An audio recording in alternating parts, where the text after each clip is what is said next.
Friday, January 12, 2024. Friday of the first week in Ordinary Time. First reading. A reading from the first book of the prophet Samuel.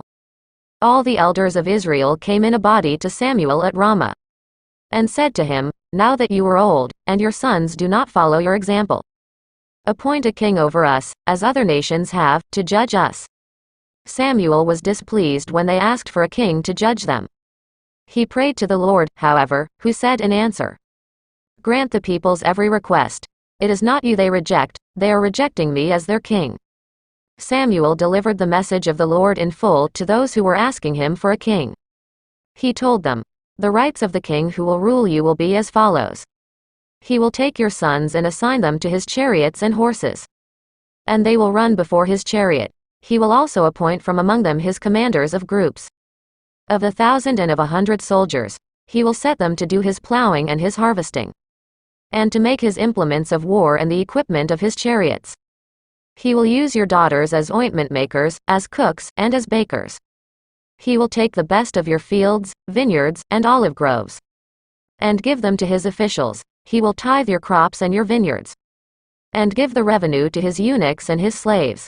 He will take your male and female servants, as well as your best oxen and your asses, and use them to do his work. He will tithe your flocks and you yourselves will become his slaves.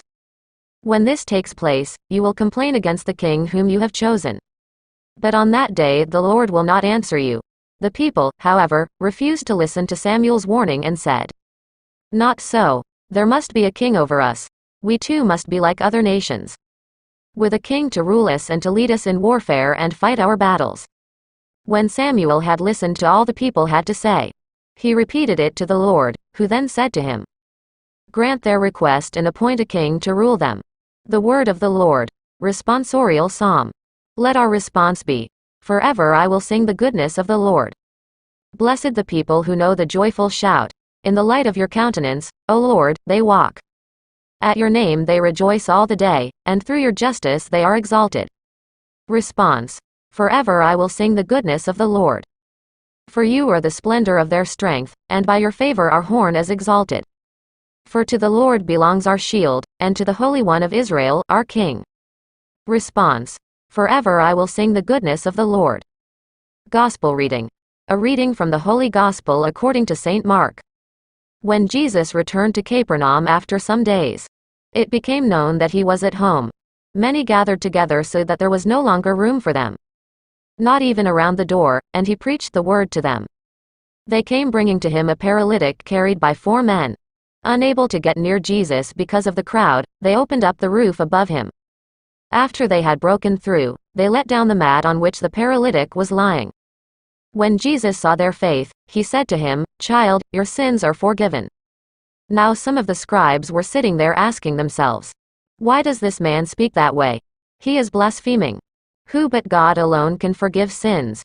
Jesus immediately knew in his mind what they were thinking to themselves, so he said, "Why are you thinking such things in your hearts? Which is easier, to say to the paralytic, 'Your sins are forgiven,' or to say, 'Rise, pick up your mat and walk'? But that you may know that the Son of Man has authority to forgive sins on earth." He said to the paralytic, "I say to you, rise, pick up your mat, and go home." He rose, picked up his mat at once, and went away in the sight of everyone. They were all astounded and glorified God, saying, "We have never seen anything like this."